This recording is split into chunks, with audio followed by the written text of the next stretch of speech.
So I needed to read it 3 times, the white paper. And actually I suggest that the document that's available, I guess, I suggest that you read it. Because what it is saying is actually a breakthrough. For example, the issue of bid and ask, which you were asked earlier, disappears.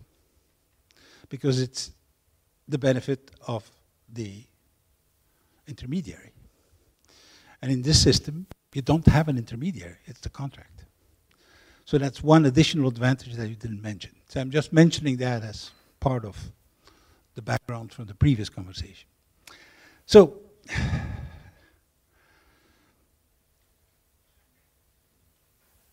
let me start with a statement from Ban Ki-moon. When I heard that statement in 2015, my reaction is, well, yes, he's right, but we don't have much of a chance to do something about it. I've changed my mind. In other words, that would be the vision, that my first reaction. So here's my plan for my presentation. I'm first going to give you context, a UN context. And the second point is, what does today's system look like? The familiar, conventional money system, which has basically been in state for about 300 years. Okay? Fundamentally unchanged. And in some respects, you can find back its origins 5,000 years ago in Sumer, with the beginning of writing. And that's what we're putting in question. So it's kind of big. To understand why I'm claiming that the current system is obsolete, you need to go to the physics of complex flow networks. An economy is a complex flow network in which money circulates. You know, the GDP is the sum of all the transactions using that particular currency. So just like, I would say, a natural ecosystem is a complex flow network in which biomass circulates, or your immune system is a complex flow network in which information circulates, or this electrical distribution system is a complex flow network in which electrons circulate, right? It's that level of generality that we're talking. And at that level of generality, we can learn something about the conditions of stability on the structural nature. And that is what actually been showing, proving that the current system is obsolete. My next topic is, where are we going with the kind of tools that we now have? And I'll have a very brief conclusion. So, here is the context that's been happening in the UN. In the year 2000, they decided that there would be Millennium Development Goals. You probably heard of them. There were 8 of them, and here they were identified. The first one being eradicate poverty, and reduce child mortality as an example, and improve maternal health. Nice things, motherhood and apple pie. They were proposed by actually the administration of the UN in New York. There was no further contact with the people. However, they were very successful. Actually, for example, on poverty, the poverty has dropped by 50%. The extreme level of poverty of 1.5%. There were 800 million Chinese that got out of poverty. Which is unprecedented historically, okay? I mean, at that scale and at that speed. So when they have progress here, you can see them, it's not important, but they've been making progress substantially on the Millennium Goals. So they had then decided, well, what do we do next? And that was 2015. And they did it something differently. They actually asked the people. They made surveys around the world from normal people, okay? Not the governments, i.e., you know, farmers, women, whatever, normal, whatever people. And they came up with, of course, a more complex situation. They now have 17 objectives, okay? Again, let's not go into all of them, but these goals have been, for the first time, have actually been tested on the population of the planet. And after having been tested, they were approved by all governments officially in 2015. That these are the objectives for 2030. Okay. Now the problem. Nobody asked how much this would cost. Okay, and that's why I had a strong doubt back in 2015 that this thing was just a pipe dream. So here you have actually an analysis of the cost of the targets, top, this little squiggle line, and here you have all the funds in blue that the governments have a revenue capacity, in other words, taxation capacity, and the red bits, or the brown bits, are all the aid, international aid. So these are optimistic numbers, okay? Because the aid, actually, there is about half of the aid that has been promised by developing countries on the third world have never been paid for the last 25 years. So probably, will, you know, parts of this will also go that same way, particularly with the current mood in Washington, for example. Okay. Now, the thing that's missing is, well, there have been a number of estimates. The lowest one is $4 trillion per year. Okay? Now, it might seem a lot, you know, $4 trillion, buy you a couple of things. However, when you compare that to the world GDP, actually, you know, you have 75 GDP, you know, 4 of that is like 5%. I mean, you know, something theoretically thinkable. Now, here is the shadow economy. Shadow economy is what governments don't know about. Drug, prostitution, all the illegal things. That's, you know, a substantial amount. And this is the entropic sector. The entropic sector is the things that are part of the GDP, but are actually should be subtracted. The worse the air is, the more you have people get sick and go to the hospital, and they're going to spend money, and that's considered good, GDP money. When the Exxon Valdez loses its oil, it's a huge benefit for the GDP. Don't ask the opinion of the people who are there, or of the birds, okay? So, in other words, it's the bad stuff that is a consequence of out of control or errors or other things that we're dealing with. So again, $4 trillion actually small compared to these things. But when you start talking of real numbers, trying to extract $4 trillion out of the world economy now is not going to be trivial to do nice things like reducing poverty. Okay. Now, today's system. That's the issue. How do we find $4 trillion? And I'm conservative. Okay, this assumes that the governments of the developed world pay all their promised aid and that the revenue of all the countries are fine. Let's say between 4 and 10 trillion. That's the scale we're talking about. It's not billions of dollars we need. We're talking trillions, thousands, billions. So, you know, still a lot of change. All right. How does the system, today's system look like? Well, here is a short image. We have 180 quote-unquote national currencies. In fact, they're not national. They're not more national than, say, Federal Express. Okay?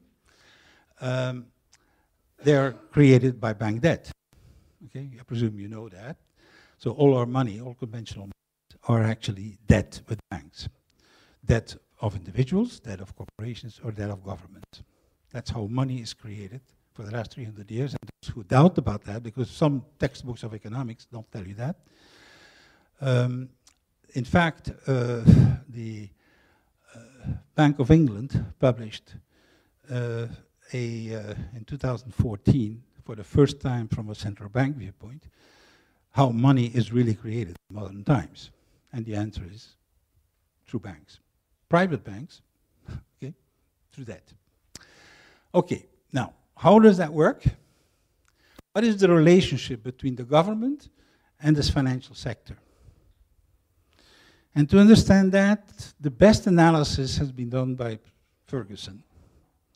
Niall Ferguson, a Scottish guy.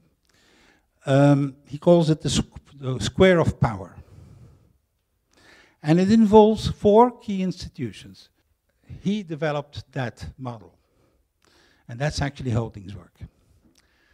On the government side, you have parliament, and you have the tax bureaucracy. These are the 2 institutions that are controlled by government, or that control government, if you want. I mean, it's part of government. On the financial sector, you have 2 pieces: the central bank. Some of the most important, there are 5 of them, that are actually still privately owned by banks, okay?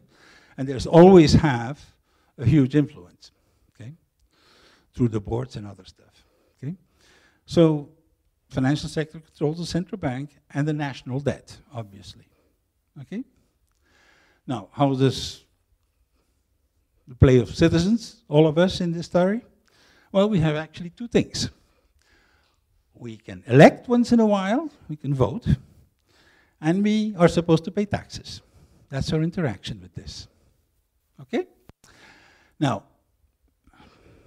let's look at what happened in Greece. You may remember the episode, and I don't have to go into full detail, I presume you all heard about it. The financial sector actually controlled the bank and the central bank was the European one, that Mr. Schauble for talking for, okay?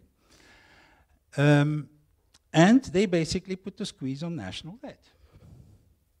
You know. Now, national debt, when there's a problem, they had a problem with the tax bureaucracy.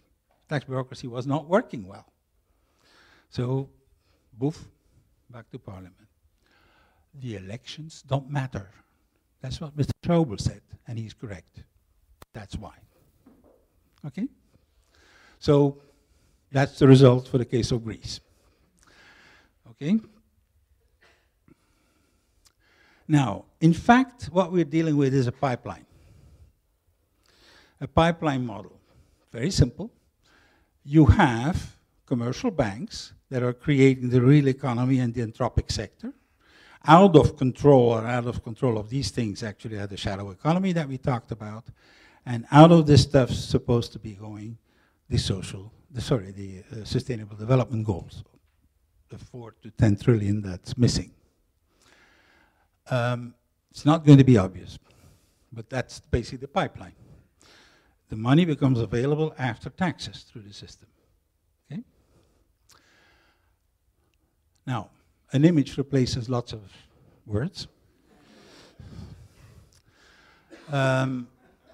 You may have noticed that something is funny once in a while.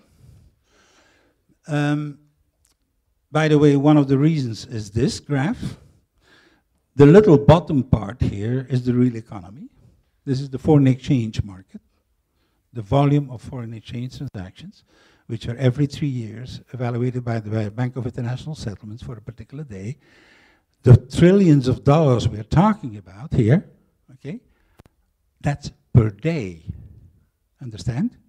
This is a daily volume, not a yearly volume. So it's the tail is wagging the dog, would be a nice way of putting it. Yes. Look, I'm perfectly happy to have half of it and you can keep it. And half of it is still enough to move the dog. If when you have 95% tail and 5% dog, when the tail moves, my suspicion the dog will not stay in the same place. Okay? And we can agree that's not 5, but 95%, well, fine. With double counting and all that stuff, I agree there's some double counting. But that's okay. The other bit of this pipeline is the debt. Here is the debt of several countries, Canada, US, France, and basically we're getting to 100% of GDP. Okay? And it is going to go up dramatically, according to the Bank of International Settlements, with the aging of society. Okay? That by itself, the aging of society in a study that has been done then, would bring most of those countries to 200 to 250%. Now let me tell you, between now and 2025, that's not far away. Okay? Now, something happen before we arrive at 250%. Okay? In other words, it will not fly. This is not going to happen. Now, what have central banks done? Quantitative easing. The line in the bottom here is what banks have passed on from the quantitative easing to the real economy. The answer is nothing. Okay? In the last 2 or 3 years, there have been some stuff more happening in the US. But fundamentally, I mean, the bottom's fixed lines are the quantitative, the volume of debt that was issued by banks to the sector, to the productive sector, while in the stipple lines, you have the quantitative easing. So there's no connection. So the whole quantitative easing has been a charade. It's not working. Pardon? Okay. Okay, well, dig up the statistics. I can't find them. All right? Fine. If you want to do better, I would love to hear about it. Okay? I have not been able to find the statistics for meeting update. We know the quantitative easing update, but we don't know the other part. Okay.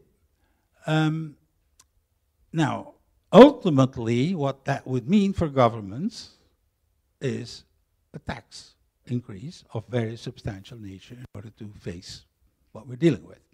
Given that they can't borrow more, you're going to have a tax increase, which is going not to be terribly healthy.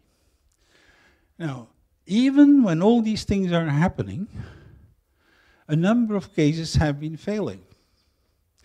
This is the sovereign debt full or partial, and the size of the scale, the circle, is the volume of the transactions. And as you can see, for example, Greece, you had an 80% haircut. Okay? In other words, in order to be able to keep the system going, they had to actually reduce the quantity that the governments would actually pay back. But even that was not enough. That's where we still are. So, in other words, this is an update from my work back in 2013 on the number of crises that have been going on. Basically, in between 1970 and 2010, there have been 425 systemic crises in the world. That means 10 per year on the average. So the 2007-2008 was the biggest, actually the biggest ever in history.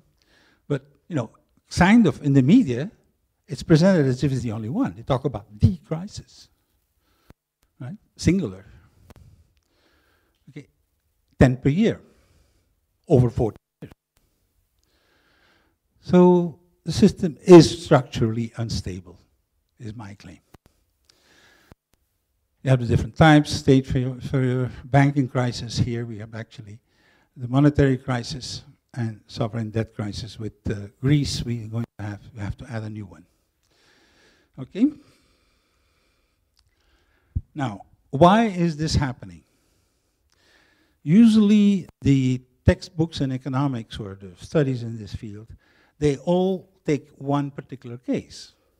They would say, all right, the bank debt crisis, the bank crisis is one of them, and that's completely nothing to do with the, the sovereign crisis. Okay? But in fact, they're tied together. The fact that you had a banking crisis in Ireland and the government needed to save the banks and pushed its debt above the ceiling of anybody, that everybody thought before. So this thing's connected. And it's systemic analysis. You need to look at the entire system. And that's what we're doing when we're dealing with complex flow networks. Okay? Complex flow networks is the entire system. We're not looking at the different variations of the crisis. It's a little bit like, to give you an image, I will classify, when you have a flu, I classify as one disease you have fever, and another disease then you have aching joints, and the third one is you have a running nose. So we have 3 categories of diseases. And we analyze them separately without looking at what hangs them together, which is you have a flu. All right? Now, next topic. I'm going to have to challenge a paradigm. And usually, I believe this crowd has been used to do that. Okay, so you're probably less going to be shocked than most environments when they question paradigms. However, the Western idea, since Aristotle, talking 2,300 years, we're looking at cause and effect to explain everything. And of course, that chain of cause and effect means that you need to have a primordial cause, right? You need to have a cause of a cause of a cause of a cause, and then that's why you need things like a God or a Yahweh or a Allah or a monad or a logos, or in science, a Big Bang. We need this to explain reality. Okay? Now, is that the only way? The answer is no. There's another way which is much older than Aristotle. Its origin seems to be in shamanism in Siberia, back in prehistoric times, probably 4,000 or 5,000 BC. The first writing of Chinese stuff happens in 2,700 BC, and they were already familiar with the concept that is Eastern Taoism. Taoism is not the origin of this idea, just like Euclid is not the origin of geometry. Euclid systematized, made the classic presentation of geometry, but there was a lot of stuff that the Egyptians knew in the case of our field of knowledge.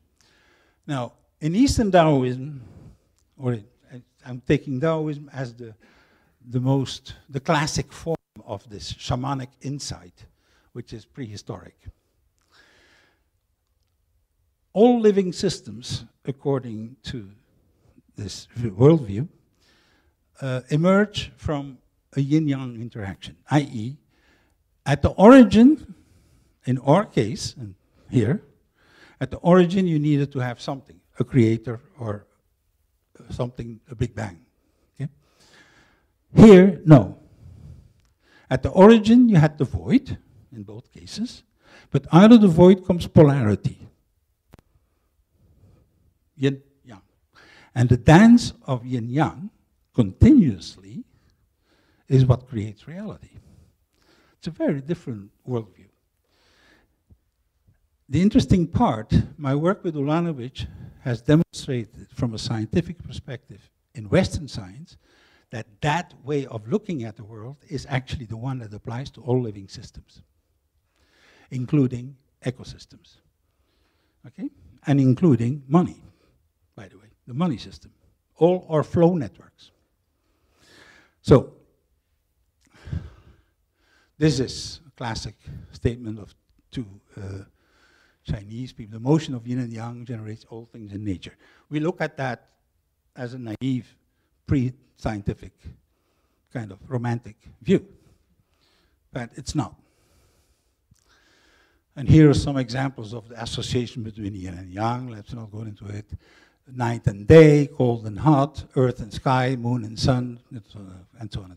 Most of those things are not relevant for what we're talking about. However, here are some of those that are relevant for what we're talking about, i.e. the economy.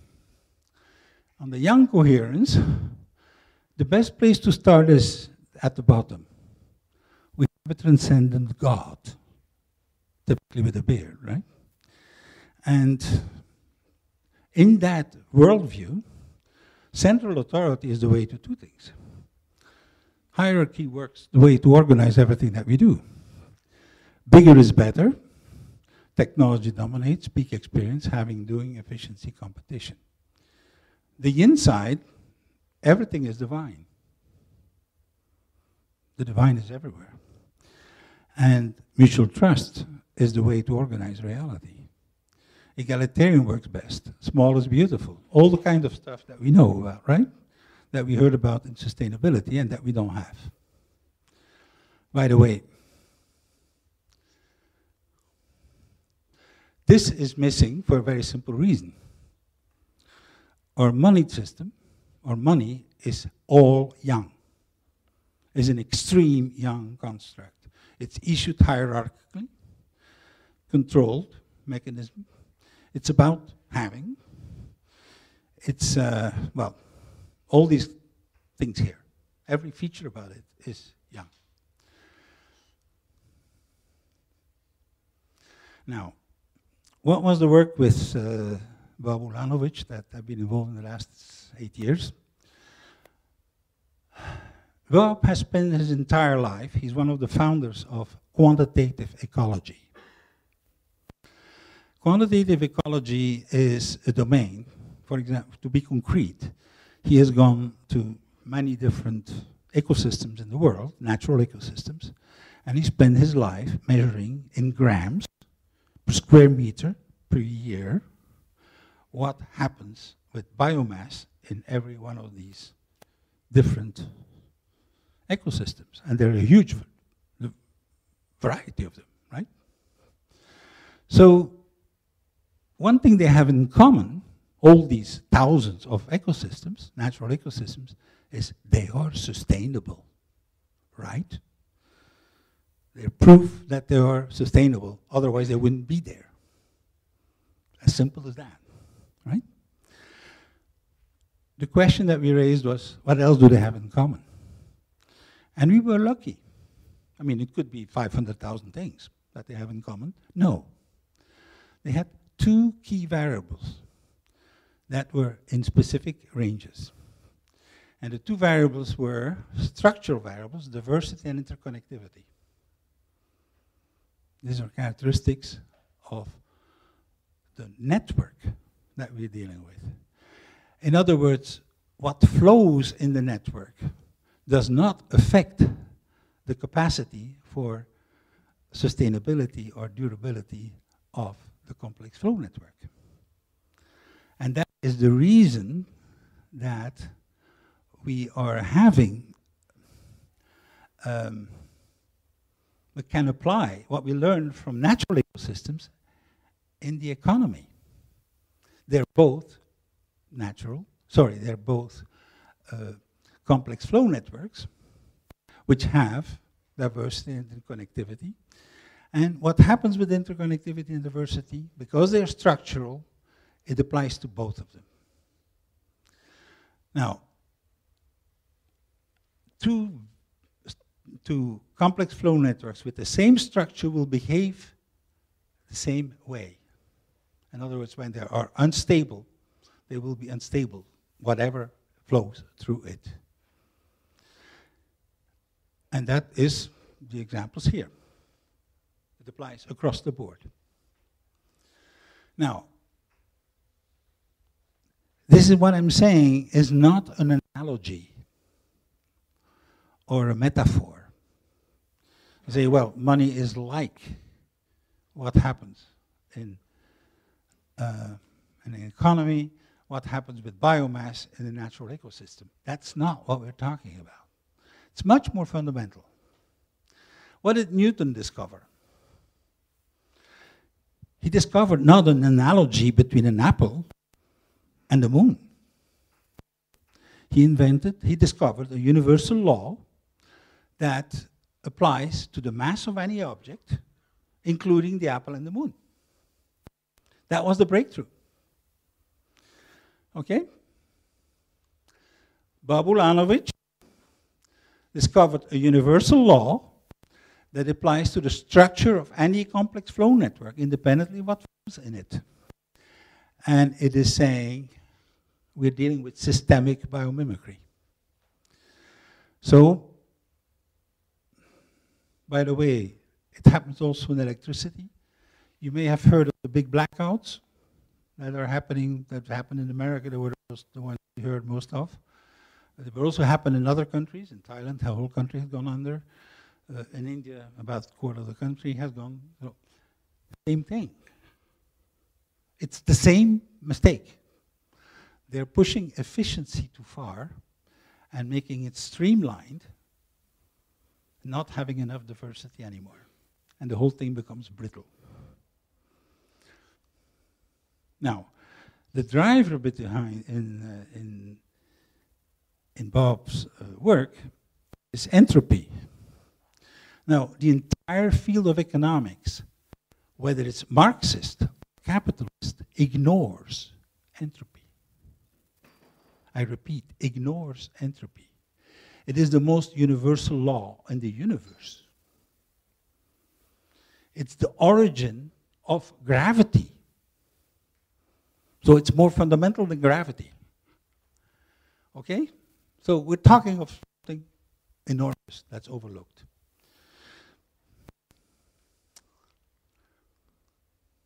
Here's how it works. Here you have sustainability, and here you have two key variables that are emerging from the network. One of them is efficiency, which is also a way of streamlining. When you streamline things, they get more efficient. And resilience, you have the diverse and interconnections. And these two things are fighting each other. Okay? The more resilient you have things, the less efficient will be. And the more efficient they are, efficiency is being measured as the quantity of whatever flows through the system per unit of time. The GDP per year for economy, or the total throughput in a natural ecosystem, to do two examples. Now, we're lucky. We've been lucky in several ways. First of all, there were only two variables, right, that were relevant, not 5 or 10. For example, the viscosity of what flows in the system is not a matter. And there is actually one optimum. We could have a stuff with three optima. Okay? No. One optimum. And when you have the optimum there, when you go on that side, you're dropping in sustainability through excess yang. And it will lead to collapse. The kind of stuff we've been familiar in monetary systems. And when you go on this side, you have too resilient, that, you know, too much diversity, too interconnection, it gets stagnation. There are two ways for a complex flow network to die. Collapse and stagnation. And one is S-X yang, and the other one is excess yin, into connecting with the Chinese system. All natural ecosystems fall there at 97, 98% of optimum. All natural ecosystems fall between that very narrow range. Now, that's called the window of viability. The monetary system, the financial system is there. And after the crash, what do? There's actually today more concentration, less diversity in the banking system than before the crash. Because we're saving the biggest ones, and they absorb the small ones, because that's the way to save the system. Reduce further your diversity in order when you are dealing with a crisis. Now, what happens when you have a crash, a financial crash? You end up here. You go from here to there. In other words, suddenly you have too much diversity. To take an economic example, you have survival barter. Survival barter means what? Basically, everything becomes money.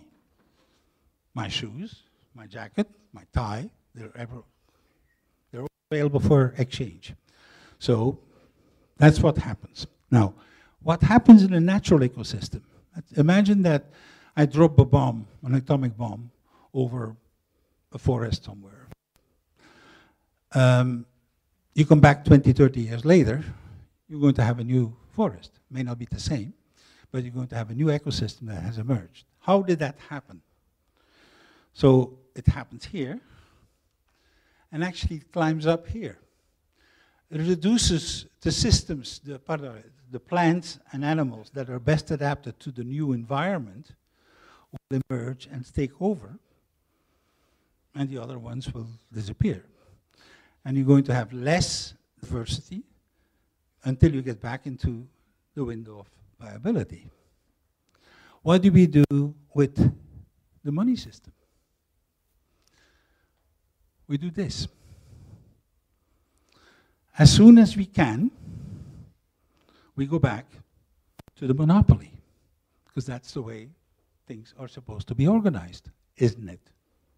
A monopoly of a single monoculture, of a single type of currency created by bank debt. So we have been doing this little tour 425 times in the last 40 years. And we're going to have another 426 and another 427, I claim, as long as we are playing that game. It is predictable. Okay?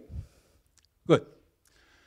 Now, that's what the problem was in old times. When the trains were built, they had one track. They didn't build two tracks. And, you know, things happen. Okay? And that's what we do today, still, in a monetary domain. We keep a single track, back to the silo. So my preference for diversity in currency does not come from a strange preference that I happen to have. There is a scientific basis for it, and I claim we're going to be paying for it again until we learn. All right. What happens with complementary currencies? That's the other way of getting back here. One of the key arguments that economists will always use when you talk about multiple currencies, this is less efficient. They are right. You will go from there to there, and that is less efficient. You will have less volume per year. It's not streamlined enough for optimum use, quote unquote, from an economic perspective. But that's precisely what's needed in order to be able to get into the window of viability. And that's what we need to do. All right. Now let's apply what we learned.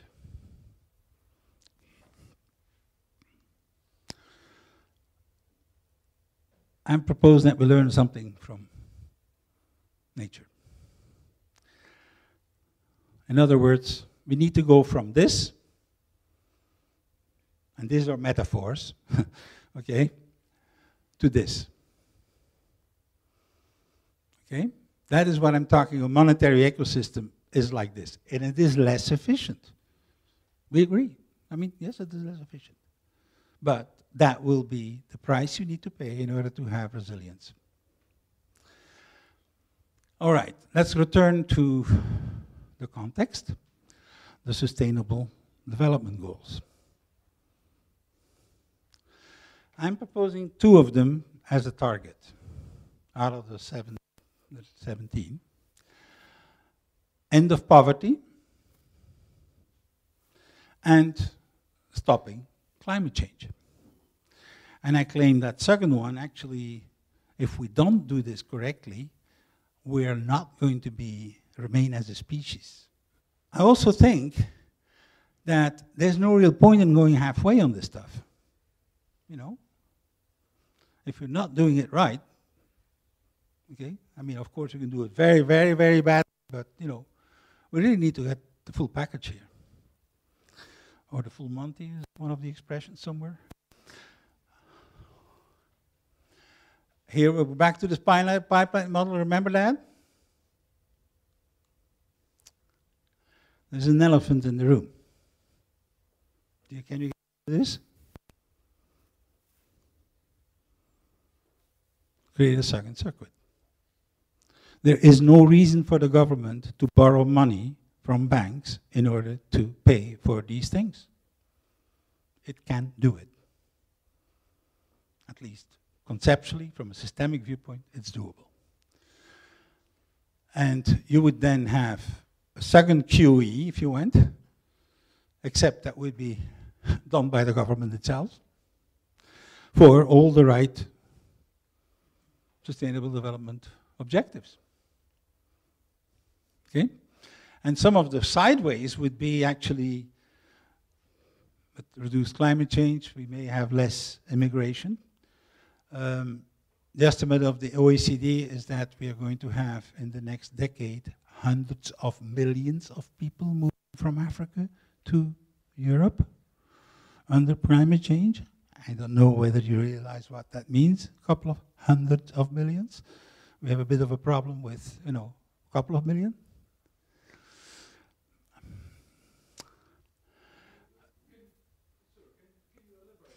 One? What?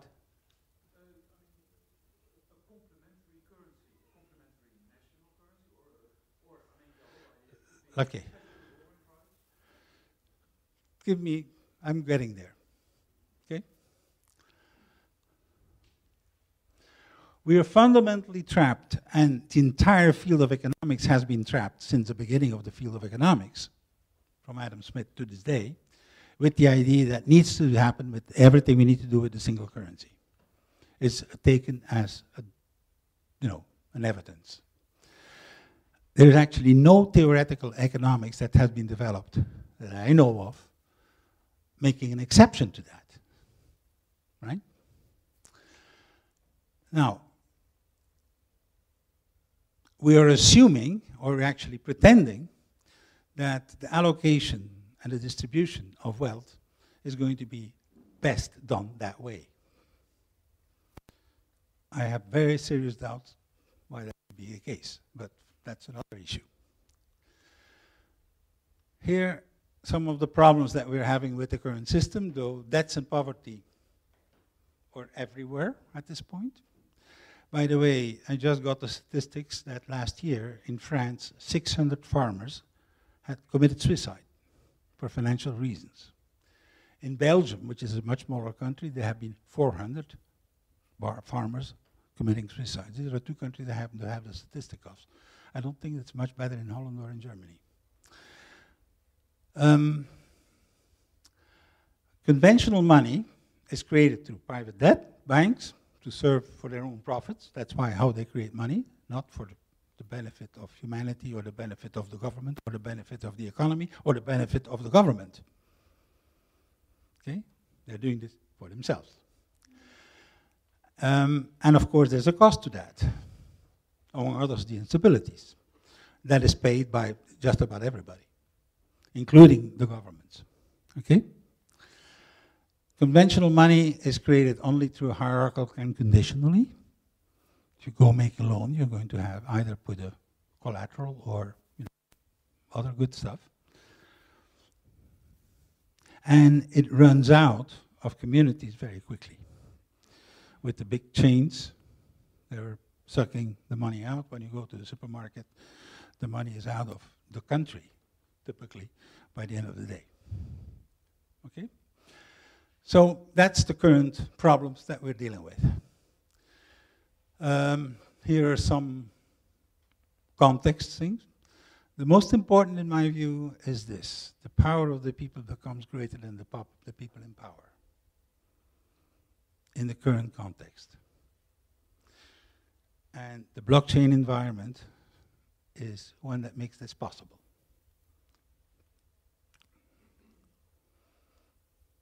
So you heard about the Bancor protocol. It creates liquidity and it makes it possible for an automatic price discovery without having a counterparty, which is a breakthrough, fundamentally, in the entire field. Okay. We are dealing with, for the first time, a user-issued currency. I'm repeating the word, user-issued currency. We have not known that since Sumer. Okay? People were not creating their currency. And that is what can be done with the Bancor protocol. It's actually user-issued. It's the user who puts in the reserves, 1 or 2 or whatever, that makes it convertible and all the other good stuff.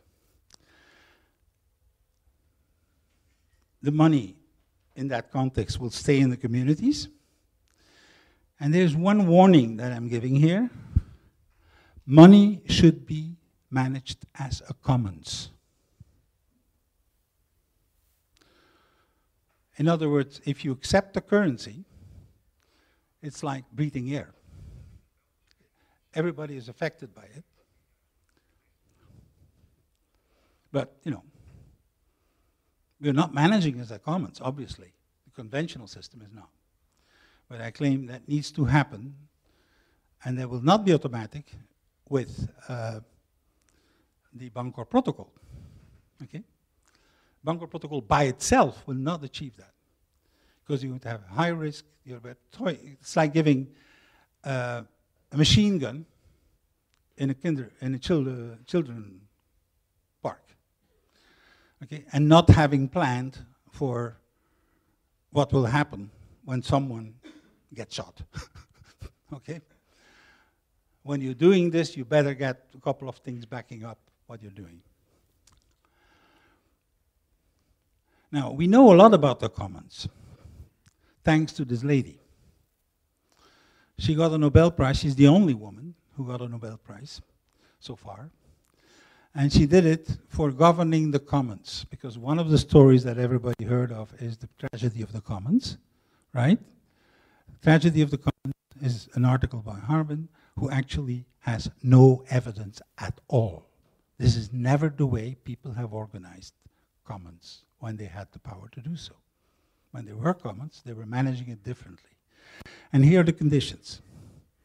I'm not going to develop in much detail, but the fundamental ones is basically you are having to have the users in charge of the audit, or people reporting to the users, not to the big boss. You need to have, the monitoring system needs to be carried out by the users. They need to be able to change the rules if needed. Okay? They have to have a mechanism of democracy. I call it hyper-democracy. Use graduated sanctions for rule violators. Provide accessible low-cost dispute resolutions, because when you're going to have commons, there will be disputes in good faith or bad faith, and you better have a system, a decentralized court system, to deal with them. And finally, you need to better have the whole thing together, managed bottom up, would be the best way. And we can do this today. In fact, you're doing this, all of you, right now. You are dealing with this bottom-up reorganization of the economy in every one of your activities. But I would suggest this needs to be written in gold letters. And what we're dealing with, the money part. So, the smart token in the Bancor protocol is actually one way of making this happen.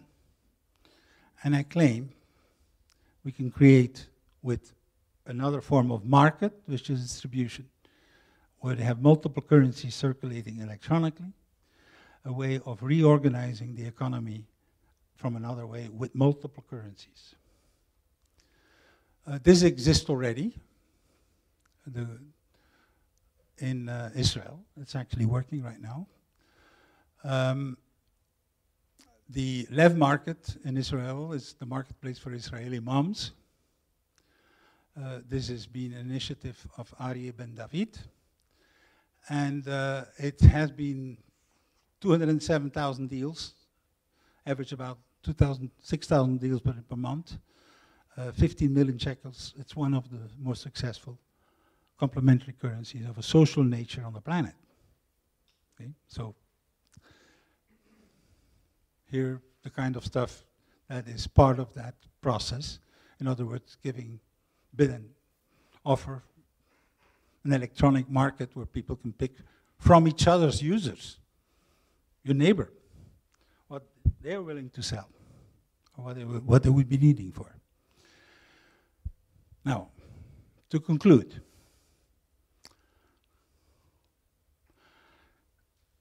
this protocol is providing a fundamental paradigm shift.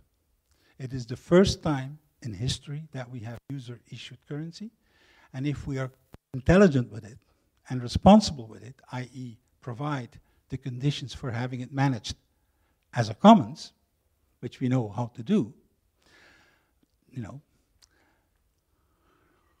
For example, Aragon is one of the ways of organizing the legal aspects and the distributed court justice. It's actually going in, the tokens are going to be, it's on internet, okay, and it's going to be available in this month, on the 17th of May. Now, I claim that the Bancor protocol, combined with something like Aragon, and something like the group market that is operational in Israel, we actually have the Hanseatic League of the 21st century. The Hanseatic League, for those who may not remember, is a process that was started in two major waves. One of them was in the Middle Ages, the other one was in the 17th century.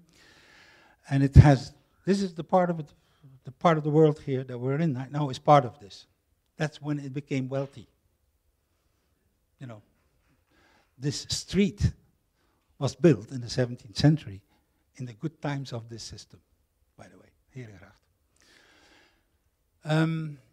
Now, there's a lot of history, and there were different, this has evolved over this, you know, it has actually been 400 years. It has evolved over the system. There's not one single way. But what it had in common is that the merchants were putting up standards of agreement between them of an international nature that were beyond the state.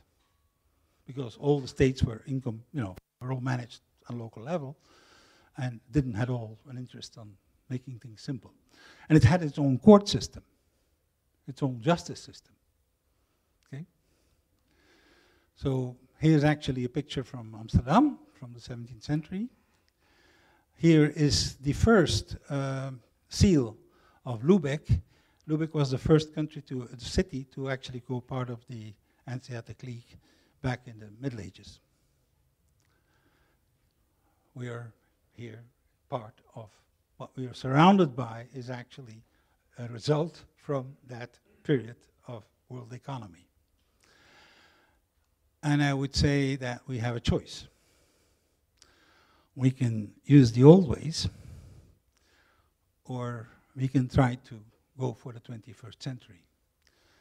I have my own preferences. I leave you choose yourselves. Thank you very much.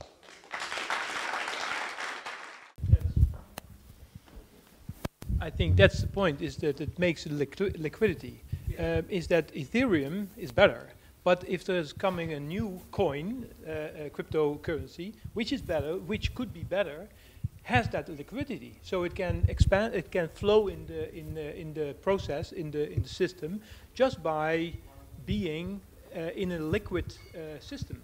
So if you really manage to make it liquid, then really innovation is also liquid. That's what's going to happen then.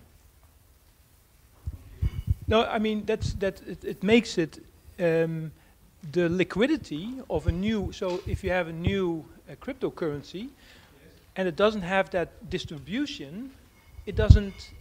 it doesn't work. It hasn't. It's going slow. But if it's liquid, it goes really like a liquid flowing process, and that makes it. I think one of the best innovations, if you succeed in that. And that's why I asked, what is the price coming with it? So if there's a price coming with it, then that is in the way of being liquid. I suggest you look at the protocol white paper, because the way it's being made liquid is different from the other ones. That's the point. The reserve issue is actually what makes it convertible with liquidity without having a counterparty. And that's what's normally not possible. That's what's new. That's all. And that combination is powerful, the kind of stuff that we're talking about. Yeah, I understood that when you were asked to design the euro, so to say, or maybe I'm really understanding this wrongly, but the thinking was that only 20% of the trade would go across boundaries or something, and so the euro itself should have been complementary, and the currencies that existed in the countries stay there. And to me, this makes a lot of sense, because my euros here have a very different meaning than if I go to Montenegro and spend them there, for instance. So in this thinking, kind of the idea was that the euro functions sort of similar to the Bancor protocol or any other protocol that doesn't exchange, because it's, I mean, maybe you could comment on this. So in a different, related to like the Bitcoin being sort of the lingua franca currency, franco, and then we move through this. Could you comment on this? Yes. I was involved, actually, I was at the Central Bank of Belgium at the time of, we're talking the late 70s, 78 to 83. And, well, first of all, why did I get involved, right? I mean, what happened at the time was the big meeting between Giscard d'Estaing and Helmut Schmidt in Bremen, where they made a declaration that Europe needs a monetary, a zone of monetary stability. That's like saying, you know, we like applehood, or apple pie and stuff like that. I mean, it's a motherhood, right? Doesn't mean anything. They didn't talk about currency then. Then Giscard d'Estaing went to Paris and said to the Banque de France, do something purely European. And Helmut Schmidt went to the Deutsche Bundesbank and said, do something that doesn't upset the Americans. These two ideas are not compatible.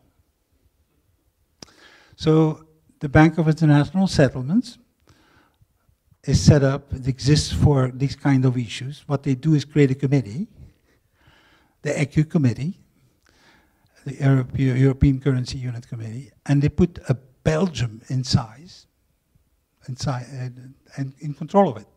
And the chairman was my colleague from the foreign department, and he walked into my office and said, you know something about systems, eh? What the hell do we do?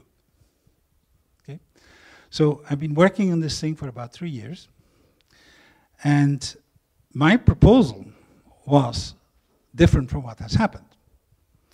I did not want to have a common currency. I didn't want to have a single currency.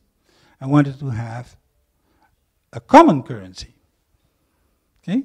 That all the countries in Europe use a single currency, the euro, plus everybody has his own currency. Why not? Right? That was not acceptable. Okay? And just for the little history, I was also at that point president of the electronic payment system in Belgium, and because of that I was going to Basel regularly for meetings there about these issues. And the president of the Bank of International Settlements came to me at the cafeteria in Basel and said, Bernard, I read your book on Latin America. What are you doing in the central bank? And I answered the honest question. I said, I'm in the central bank because I've actually worked on predicting that there would be a major crash in Latin America in the 1980s. And I thought that the place that it would be structural, and that therefore we're going to have more of those. That would be. I described it as the first crisis of the 21st century in 1980, right?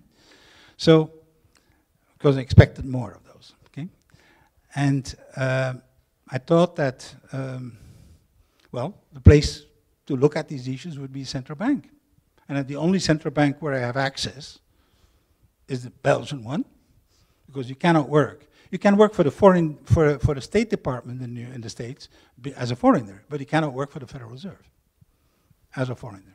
Okay, so they're more Catholic than the Pope, right? And central banks, okay, trying to be kind of national, right? So he said, Bernard, you don't understand. We exist, the Bank of International Settlements. Every central bank in the world exists only for one purpose: keep the system going exactly as is, not to improve it. You're right, the system is unstable, and if you want to do something about it, I suggest you go to the private sector, which is what I gave my resignation, because everything I've been trying to do to change the system was blocked. So that's why I resigned in '83. Okay, is that a fair answer? Okay, thank you. All right.